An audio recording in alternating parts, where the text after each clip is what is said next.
Jonathan Taylor. Jonathan is a mortgage loan originator. So we've been talking a lot about agency debt and the fact that you can actually go borrow with Fannie Mae and Freddie Mac when you get to a certain size loan, right? So he's going to tell us a little bit about that. The thing is, a lot of people, I talk to people, Jonathan, they figure they can only go buy their primary residence using that type of debt. But most people don't know you can do that with multifamily. Yeah, that's right. So this is called small balance agency debt, and that's usually minimum loan amount of about $1 million. And this is for stabilized multifamily properties, right? So a lot of clients, you know, they have an acquisition loan to do fix and flip on the 20, 30, 40, 50 unit, and then they want to have stabilized debt. And local banks usually offer it, but the government backs the same way. It's conventional agency-backed debt with the government. And so you just have to make sure you have a stabilized property, but it's going to go full tax returns, all the rent roll and everything, but you can still get rates that are much lower than what you can get in the DSCR non-QM market. Got it. That's what I was going to ask about, because when I got, the thing that shocked me, Jonathan, was when I was getting quoted rates in this current environment. But what are you kind of seeing right now for that product? It varies. Right now, we're probably looking high sixes, low sevens. I think would be it. So, but when you're talking about DSCR rates, we're in the eights. You know, and when you're talking a $1 or $2 million loan amount, that's a big impact on your bottom line.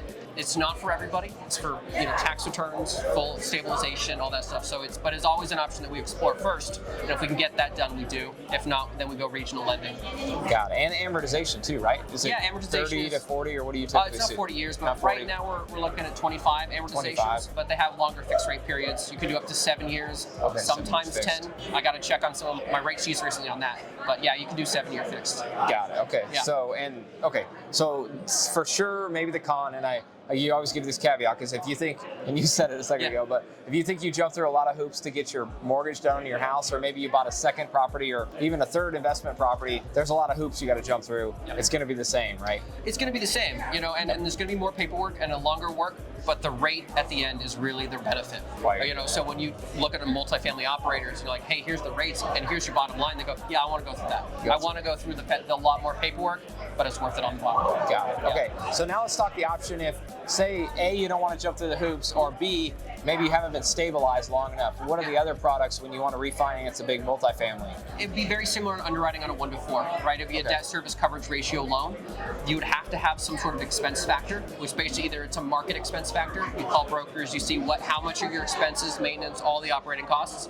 Usually it's around 35-40%, and then you just do a debt coverage ratio loan, including that expense factor, usually around 1.2. 1.2, okay. Yeah, and so those rates are going to be higher than agency debt, but you don't need tax returns. We're not taking a full underwriting look at your debts. It's just the property and yourself as an operator and making sure that the numbers work.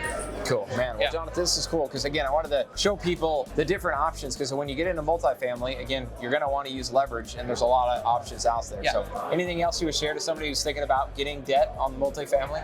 Just have someone in your pocket that knows the whole gamut of products, right? So, because there are some lenders who only do agency, there's only some lenders who do DSCR, but just have somebody who can run you through the options so you make sure that you have the right one that fits in your property. Awesome. Thanks a lot, Jonathan. Hey, anytime. Appreciate it. Likewise. Good.